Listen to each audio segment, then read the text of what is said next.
তাই নাকি? হ্যাঁ। তো উনি মনে করলেন ক্ষেত ছিল, ক্ষেতের মধ্যে যা ভাই কোদাল নিয়ে ক্ষেত আলি, মালিটা বান, মালিটা খুদ, মালিটা কেটে দে। মালি কাটতে গেল, যখন কাটতে গেল ওর মনে মনে ভাবলেন আজকে যদি ভালো করে দেয় কাজ, তাহলে কালকে থেকে আমাকে আরো বেশি কাজের চাপ, ভগবত ভজন হবে না, এই জন্ম আরো নষ্ট হয়ে যাবে। যখন এক জায়গায় খুঁড়তে শুরু করলেন, বড় গর্তই বানিয়ে দিলেন। ভাইরা এসে দেখলো, এই কি করলি? আমি তুমি কাট। উনি চুপচাপ, কাটতে বলছিলাম আমি কাটে দিলাম। বড় গর্তই বানিয়ে দিল। হবে না, এটাকে মন যায়, এটাকে বোঝাই কর। যখন এক থেকে উঠে এখন এখন বোঝাই করতে লাগাইলো, ওই বোঝাই করার জায়গার পাহাড় বানিয়ে দিলেন। লা, এটা দিয়ে হবে না, চুপচাপ থাক তুই। এখন যেখানে কাজ লাগাবে সেই কিন্তু নষ্টই করে ফেলবে, আর কাজ করার দরকার নাই। এইভাবে হইল, অনেক দিন হইল। তখন ক্ষেত লাগানো হইল। ক্ষেত লাগানোর পরে বুঝলেন আর এ তো কাজ তো করবে না, পাখি যিনি কিছু পিটায়, মানে অন্য জনে পাখি খায় না। এর একটা ছোট্ট কুটিয়া তৈরি করে ওখানে পাখির ওখানে রেখে দিলেন। ওখানে রাখার পরে দেখলেন এক মুঠি কিন্তু খাইতে দিন না, এক মুঠি খাইতে দিন না। ভরতজি মনে করলেন ও মানে ক্ষেত থেকে ধানের বালাগুলো এক মুঠি তৈরি করে নিজে পায়ের মধ্যে নিজের বসার নিচে রেখে দিয়ে আর পাখিকে ডাকতে শুরু করলেন। राम के चिड़िया राम के खेत खाओ रे चिड़िया भर भर पेट। राम के चिड़िया राम के खेत खाओ रे चिड़िया भर भर पेट। राम के चिड़िया राम के खेत खाओ रे चिड़िया भर भर पेट। राम के चिड़िया राम के खेत खाओ रे चिड़िया भर भर पेट। खाओ रे चिड़िया भर भर पेट, खाओ रे चिड़िया भर भर पेट। खाओ रे चिड़िया भर भर पेट, खाओ रे चिड़िया भर भर पेट। राम के चिड़िया राम के खेत खाओ रे चिड़िया भर भर पेट। खाओ रे चिड़िया भर। আরে পাখিগুলো আসতে এসে চাচা চিচি করে এমন খুশি ভাবে মানে ক্ষেতের মধ্যে বসে খাইতে শুরু করলেন। পাখিগুলা বসে চাচা চিচি করতে ক্ষেত খাইতে শুরু করলেন। খেয়ে শেষ, দাদা ভাই আসে দেখলেন, আরে তুই কি করতেছিস? চুপচাপ আছেন, মুঠি থেকে এক মুঠি নিয়ে দেখে দিলেন। এটাই তো বললেন, ইসরে এক মুঠি খাইতে দিবি না বলছি, ওই এক মুঠি রেখে দিল, বাকি সম্পূর্ণ বাকিগুলাকে খাইতে দিয়ে দিল। আমারও কথা ভুল, ওই যেটা বলছি সেটাই করে দিল। বল আনন্দ কান্দ ভগবান কি। ভরতের থেকে অনিরুক্ত বিরক্ত হয়ে ওকে বাড়ি থেকে বাইর করা হয়ে গেল। মোটা মস্ত একজন নরবলি দেওয়ার একটা ডাকু ছিল, তাদের পুত্র মৃত্যুর মুখ থেকে বেঁচে এসেছিল। সেই পুত্র নরবলি দিব, আমার পুত্র মৃত্যুর মুখ থেকে বেঁচে আসুক বলে ও প্রতিজ্ঞা করেছিল। এই জন্য এখানে বলি, আমি পাঠা দিব কালীবাড়িতে বলে কোনো দিন প্রতিজ্ঞা করবেন না, কোনো দিন জীবনে দিবেন না। পরে বলবো কালীবাড়িতে কোনোদিন কোনো কালী মাতা রক্ত গ্রহণ করবেন না। নিজেকে বলি দেন, নিজের ভিতরে যে অহংকার, অভিনিবেশ, কাম, ক্রোধ, লোভ, মাৎসর্য এগুলা আছে, এগুলাকে বলি দেন তো আগে। মনের মধ্যে কুট অপরাধ ভরে আছে, আর কালিমার মাধ্যম বানায় নিজের মুখের তৃপ্তির জন্য, দেহ তৃপ্তির জন্য, জীব তৃপ্তির জন্য আপনি বলি দিবেন। এটা তামস কর্ম, সাত্বিক সিদ্ধান্তের মধ্যে বাবা নেই। সাত্বিক সিদ্ধান্ত ছাড়া ভগবানকে প্রাপ্তি করার জায়গা খুব কঠিন। তামসিক সিদ্ধান্ত থেকে ভগবত লাভ করলেও আপনার পতন হবে, আপনার অবশ্যই পতন হবে। কতটুক জাদুওয়ালা দেখছেন, সেই জাদুগুলা কোনোদিন বড় লোক হচ্ছে? बोल आनंद की श्री कृष्ण कन्हैया लाल की সেই নরবলি দেওয়া ডাকু ভরতজিকে রাত্রে সেই নরবলি দেওয়া লোক ছেড়ে দিল, পালাই গিয়েছিল। তখন কিন্তু খুঁজতে খুঁজতে রাত্রে আসলো। ভরতজিকে পেয়ে গেল। ভরতজি নিয়ে ভরতজিকে নিয়ে ওখান থেকে নিয়ে গেলেন। রাত্রে খাওয়ানো দাওয়ানো, ভরত খুব ভালো খাইতে পাইলেন, খুব ভালো লাগাইতে পাইলেন। ওনাকে স্নান করানো হলো, খুব আনন্দভাবে খাইতেছেন। পরে কি হবে আমার জানা নাই, ওই গোবিন্দ কি করবে সেটাই হবে, আমি তো জানি না। তখন কিন্তু দেখা গেল ভরত খুব আনন্দভাবে খাইলেন। খাওয়া দাওয়ার পরে দেখা গেল ওনাকে নিয়ে মহাকালীর আগে রাখা হইল। মহাকালীর আগের মধ্যে যখনই সেই ডাকু নরবলি দেওয়ার জন্য হাতের মধ্যে খড়গ নিয়ে এইভাবে উঠাইছিল, ব্রহ্মতে দশে দগ্ধ হয়ো কালিয়তি अकुलाया है रूप भयंकर प्रकट कर बारंबार उठाया है। ब्रह्म तेज से दग्ध हो काली अति अकुलाया है रूप भयंकर के बार बार खड्ग उठाया है। ले खड्ग दस्यु के हाथ से सिर उसका ही तुरंत उड़ाया है। सारे दुष्ट को मार दिया काली ने रंग दिखलाया है। बोल काली माता की जय। काली माँ चिंता করলেন, আজকে যদি আমার আগে একটা ব্রহ্মজ্ঞানী যদি তার বলি হয়ে যায়, তাহলে আমার সৃষ্টি থেকে আমার নিশানা, আমার নাম, আমার সভ্যতা, আমার সংস্কৃতি সম্পূর্ণ নষ্ট হয়ে যাবে। বলা মহাকালী কি। এইটাই বলে কালী ওই বিগ্রহ থেকে, ওই মূর্তি থেকে বিগ্রহ প্রাকট্য হয়ে ওই ডাকুর হাত থেকে খড়গ গ্রহণ করে নিয়ে সেই ডাকুকেই শির ছেদন করে দিলেন। এর মানে কি? অহংকারটাকে বলি দেন।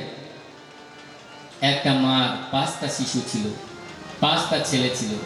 একটা বোবা ছেলে আর বাকি সব সম্পূর্ণ চালাক। চালাকের ছেলে থেকে সেই বোবার ছেলের কিন্তু স্নেহ বাবা মাকে বেশি থাকে না? না আমি ভুল বলতেছি? বেশি বোবা ছেলেরই স্নেহটা থাকবে বেশি, কারণ একটা তো সবল হয়ে গেল, তাকে স্নেহ করার দরকার নেই। সে কিন্তু হাঁটতে পারে, একটা হাঁটতে পারতেছে না, সে তাকে হাঁটানোর জন্য। সে একটা কথা বলতে জানতেছে না, সেকে কথা বলানো শেখানোর জন্য বাবা মা নিত্য নিরঞ্জন তার পাশে বসে থাকেন। কালীমাও সেটাই করলেন। কালীমা কি করলেন? যদি জগতের মধ্যে পরাসৃষ্টি মানুষ জীব যে কথা বলেন, অপরাসৃষ্টি প্রকৃতি, সে কিছু বোবা সংসারের মধ্যে আসলেন। যেভাবে পশু কথা বলতে জানে না, কিন্তু আভাস জানে, তার ভাবনাটা জানে। কুকুর দেখুন তো, চুরি করার অন্ন যদি থাকে, সে কিন্তু আপনার আগে খাবে না, অনেক দূরে নিয়ে গিয়ে খাবে। চুরি করা অন্ন ও যদি চুরি করে খায়, কুকুরের কথা আমি বলে দিই, কিন্তু সামনে খাবে না আপনাদের, ও চুরির বস্তু লুকিয়ে খাবে। কিন্তু আপনার হস্ত থেকে দেওয়া বস্তু খুব আদর ভাবে আপনার আগেই খাইয়ে দেয়, সামনেই খাইয়ে দেয়। এর কথা বুঝতে হবে কি আদরের সৃষ্টিটা সবচেয়ে বড় ভালো। সেই জন্য যে বোবা সন্তানকে তারা জানে না, ভাবটা কি বুঝে না? অবশ্যই বুঝে, কিন্তু তাদেরকে বলি দেওয়া নিতান্ত ভালো নয়, অপরাধ। বল আনন্দ কান্দ ভগবান কি জড়। ভরতজি ওখান থেকে বাইরে গেলেন। সিন্ধু সৌবীর রাজা ছিলেন রঘুগণ, তাই কিন্তু তার মধ্যে শিবিকা ঢোল করতেন। সে কপিল মহারাজের মুনির আশ্রমে ওখানে এসেছিলেন জ্ঞান নিতে। ওনার কিন্তু এই যে পালকি যে বহন করতেন, সে 4 জন হয়ে পালকি বহন করতেন। একজন রোগগ্রস্ত হয়ে গেলেন, অসুস্থ হয়ে গেলেন, আর একজনকে খুঁজতে খুঁজতে গেলেন, ভরতকে পাইলেন।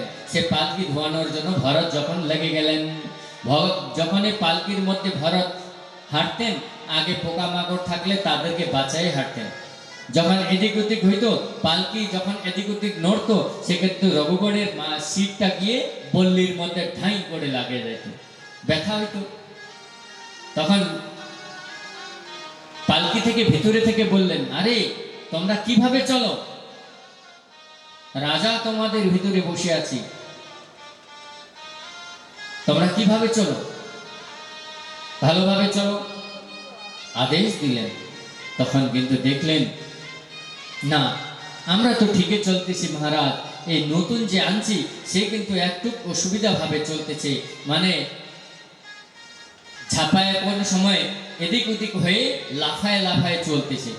সত্যিকারী ভরত মহারাজ লাফায় লাফায় চলছেন, কারণ আগে যদি পিঁপড়া যদি আসতো তাকে বাঁচাইতেন, পোকা যদি আসতো তাকে বাঁচাইতেন। উনি মনে করতেন আমি জীবনে একবার ভুল করে ফেলছি, আর যিনি আমি ভুল করব না, এই জন্য উনি কাউকে মারতেও চাইতেন না। বলে আনন্দ কান্দ ভগবান কি। একবার হইতে হইতে, দুইবার হইতে হইতে, তিনবার পর্যন্ত রাজার মা শীতটা গিয়ে বল্লিতে রাখতে শুরু করলো। রাজা ভিতরে থেকে বললেন, কিমিদরে মত্তম জীবমৃতে মাম কদর্থিকৃতম ভর্তু শাসনমচরিতম চরতি প্রমত্তসেতি। হে, তুমি প্রমত্ত হয়ে, তুমি আচরণ থেকে বিহীন হয়ে, তুমি উল্টা আচরণ করে, ভয় লাগে না তোমাকে? সেই আচরণ কেন করতেছো? তোমাকে আমি মৃত্যু দণ্ড দিব, তোমাকে আমি মারব। এই যখনই কথা বললেন, ভরতজি মহারাজ চিন্তা করলেন আর তো কথা বলতে হবে, এখন কিন্তু কথা যদি না বলি তাহলে এই মানে জ্ঞানী পুরুষ রাজা রঘুগণ জ্ঞানী আছেন, কিন্তু তার মধ্যে অহংকার আছে। দেখেন, জ্ঞান থাকতে পারে, কিন্তু এই জ্ঞানী পুরুষ অহংকার নিয়ে যে কপিল আশ্রম চলে যান, তাহলে তো কপিল সাংখ্যাচার আচার্য, সে উনি যেটা কথা বলবেন সেটা তো বুঝতেই পারবেন না। সেই জন্য এনার অহংকার আজকে আমি নষ্ট করব, এই জন্য আমাকে এই কথা বলতে হবে। বললেন, তখন বললেন, তদীয়দিন ব্যক্তম ব্যক্তম প্রপ্ললব্ধম ভর্তু সমে স্যাদ্যাদি বীর ভারম গন্তুর্যদি স্যাদতি গম্য মধ্যবা পিবিম পিবেতি রাসো নবিদম প্রবাদ। হে মহারাজ, আপনি কাকে মারবেন? এই দেহটাকে? আপনি বলছেন মোটা শরীর আছে সেই জন্য কষ্ট হইতেছে, মানে পালকি উঠাইতে, এটা বলেছেন ঠিকই কথা। আমি মোটা হচ্ছি আমি জানি না, আমি তো মোটাও নেই, আমি পাতলাও নেই। মোটা যে হইল এই শরীরের ধর্ম, আর পাতলা যে হইল শরীর, সেটাও শরীরের ধর্ম। আপনি যে বললেন মৃত্যু দণ্ড দিব, সেই মৃত্যু কিন্তু ভগবান ছাড়া অন্য কেউ দণ্ড দিতে পারবে না আমাকে। আমি না অমর, আমাকে না আমার মৃত্যু ছিল আগে, না আমি আগে মরেছিলাম, না আগে আমার জন্ম হয়েছিল। যখনই এই কথা বললেন, না আগে মৃত্যু ছিল, না আমি জন্মগ্রহণ করছি, তখনই কিন্তু রঘুগণ মহারাজ বললেন, পালকি থামাও, পালকি থামাও। এই কথা কিন্তু সাধারণ লোক বলতে পারবে না। এই অবশ্যই কিন্তু মহাপুরুষ, অবশ্যই কিন্তু কোনো বস্তু নেমে দেখলেন তার মধ্যে গলার মধ্যে উপনয়ন আছে, পৈতা কিন্তু ধারণ করে আছেন। উনি ভয় করে নমস্কার করলেন। কস্তম নিগূঢ়চরিতম দ্বিজানম বিভর্তি সিং সূত্রং কতমোপধূত কস্যাসিতম কুত্র্যা ইত্যাদিহাপি কস্মৎ শ্রীমায়নস্যেদসি নেত্র শুক্লম। আমি এটা জানলাম, কিন্তু আপনি ব্রাহ্মণ বংশের, আমি কিন্তু ভয়েতে আপনার শরণে আছি, ভয়েতে। আমি এটা জানলাম আপনার কিন্তু বংশ ব্রাহ্মণ। আমি কিন্তু নাহম বিশঙ্কে সুররাজবজ্রম ন ত্রক্ষশূলম নয়মস্য দণ্ড নাগ্ন্যার্ককুশম নীলভিত্তপাশম যৎসঙ্কে বৃষম ব্রহ্মকুলাভয়ানম। আমি যমের যে দণ্ড দিয়েও আমি কিন্তু ভয় করি না, পাশের যমের যে পাশ, সেই পাশ দিয়েও ভয় করি না, ইন্দ্রের বজ্র থেকেও আমি ভয় করি না, আমার শিবের ত্রিশূল থেকেও আমি ভয় করি না। কিন্তু ভয় কখন লাগবে? ব্রহ্মশ্রপ থেকে ব্রাহ্মণরা যদি আমাকে শ্রাপ করে দেন, সে কিন্তু আমার সমস্ত জিনিস নষ্ট হয়ে যাবে, আমি কোনোদিন জ্ঞানী হইতে পারবো না। ব্রাহ্মণ যদি শ্রাপ, ভালো ব্রাহ্মণ যদি শ্রাপ প্রদান করে দেন, তার কিন্তু জ্ঞান কোনোদিন উৎপন্ন হবে না, জ্ঞান কোনোদিন হবে না। এই জন্য রঘুবর মহারাজ ওনার কাছে শরণাপন্ন হয়ে বললেন, মহারাজ আপনি বললেন, উনি আপনার কথা বললেন কি, আপনি বললেন কি দেহ কিন্তু অমর নয়, আত্মা কিন্তু অমর। দেহ কিন্তু অমর নয়। সেই আত্মার মধ্যে দেহের কর্ম আত্মার কাছে, আত্মার কাছে কি স্পর্শ করবে না? আমাকে গরম জলে স্নান করলাম বা গরম পড়লো, সে আত্মাকে মানে গরম লাগবে না? আপনার হিসাবে তো আত্মা কিন্তু আত্মাকে কোনো গরম বা ঠান্ডা লাগে না। আপনি বললেন যে শরীরের দেহের মধ্যে থাকাকালীনও ঘটের মধ্যে যদি জল থাকে, সেই ঘট অনুযায়ী জল থাকতে পারে, কিন্তু ঘট হইতে পারবে না। এই জন্য একটা পাত্রের মধ্যে যদি বললেন, এখানে একটা পাত্রের মধ্যে রান্নার জন্য, ভাত রান্নার জন্য আমি চাল রাখতে দিলাম, বসে দিলাম, চালের সঙ্গে জল গরম করলাম, জল গরম হওয়ার পরে সেই পাত্র গরম অগ্নি প্রজ্বলন করলাম, পাত্র গরম হইল, পাত্র থেকে জল গরম হইল, জল থেকে চাল গরম হইল। সেই চালের অনুযায়ী তো আত্মা আমাদের দেহের মধ্যে বসে আছে। আপনি তো বলেন সেই দেহের মধ্যে আত্মা বসে আছে, তার মধ্যে দেহের সঙ্গে তার সম্বন্ধ কিছুই নেই। এটা তো আপনার সম্ভব, আমার দিয়ে হয় না। তখন কিন্তু ভরতজি মহারাজ বলে দিলেন, দেখো সেই পাত্রের মধ্যে যে জলের মধ্যে, চালের জায়গার মধ্যে পাথর যদি রেখে দেয়, সে কিন্তু সিদ্ধ হবে? হবে না। নৈনং ছিন্নন্তি শস্ত্রাণি নৈনং দহতি পাবক ন চেনং ক্লেদয়ান্ত্যাপো ন শুষ্যতি মারুতঃ। জগতের মধ্যে আত্মাকে নষ্ট করার জন্য সৃষ্টি কোনো অগ্নি নেই, কোনো জল নেই, কোনো শস্ত্র নেই, কোনো অস্ত্র নেই। এই জন্য আত্মা নির্গুণ নিরাকার আছে, কোনো শক্তি তাকে নষ্ট করতে পারবে না। এই বলে ভরতজি ওনাকে বুঝে দিলেন। রঘুগণ ওনাকে ভবাটির বর্ণন শ্রবণ করে দিয়ে ওনার আনন্দিত করে দিলেন। তার মধ্যে আমাদের সপ্তদ্বীপ ভারত দেশের মধ্যে একটু এখানে আছে যে ভারত দেশের মধ্যে অন্য দেশের জন্ম কেন হয়, ভারতের মধ্যে আমাদের জন্ম হলে কেমন হয়? ভারতের মধ্যে গঙ্গা যমুনা সরস্বতীর সঙ্গম, অন্য আমেরিকার মধ্যে গঙ্গা যমুনা সরস্বতী নেই। অন্য ভূমি ভোগ ভূমি, অন্য ভূমি ভোগ ভূমি। ভারত ভূমি এটা তপস্যার ভূমি, সাধনার ভূমি। এখানে রামকৃষ্ণ জন্ম কেন নিলেন? এই ভারত মধ্যে হাতের মধ্যে হাত আছে, যদি হাত কেটে দেই তাও কিন্তু বাঁচতে পারবো আমরা। পা যদি কেটে দেই তাও কিন্তু আমরা বাঁচতে পারবো। কিন্তু আমাদের হৃদয়ে যদি স্তব্ধ হয়ে যায়, আমাদের কি হয়ে যাবে? নষ্ট হয়ে যাবে। আমরা থাকবো না, আমাদের অস্তিত্বই থাকবে না। সেই রকমই ভারত ভূমি মানে হৃদয়ে, ভগবানের হৃদয়ে। এখানে লেখা আছে, নয়ত্র বৈকুণ্ঠ কথা সুদাপগা ন সাধবো ভগবতস্তদাশ্রয়ায় নয়ত্র যজ্ঞেশ কর্মখা মহোৎসব সুরেশ লোকোপি ন বৈ ন সেব্যতাম। এই ভারত ভূমির মধ্যে অনেক ভজন কীর্তন ভাগবত অনুচরণ হয়ে থাকে। জানতো অস্ট্রেলিয়া আমেরিকাতে এইভাবে প্যান্ডেল করে বাইরে এই অনুষ্ঠান এত বড় সাউন্ড নিয়ে ভাগবত পড়ুন তো জেলের ভাত খাইতে হবে। আমাদের ভারত ভূমির মধ্যে এই সৃষ্টি আছে। সেই জন্য जिस देश में जिस भेष में परिवेश में रहो राधा रमन राधा रमन राधा रमन कहो। जिस देश में जिस भेष में जिस रंग में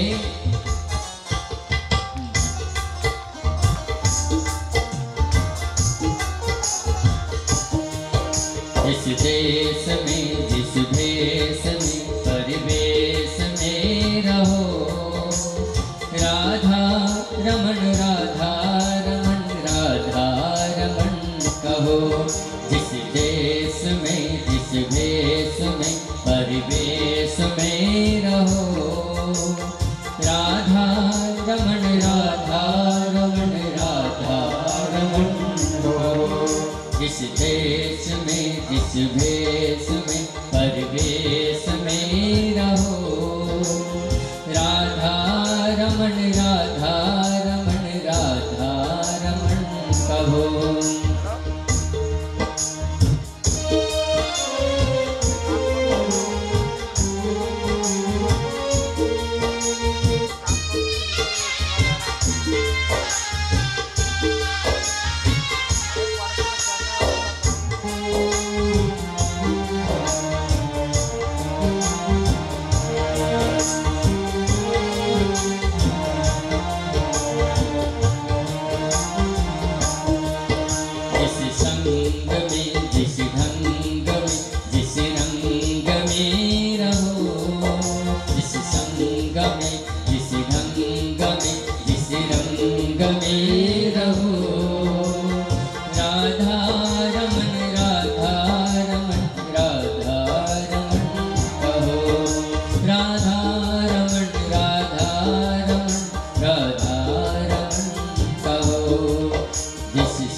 ভগবানের গোবিন্দের গান করতেই হবে।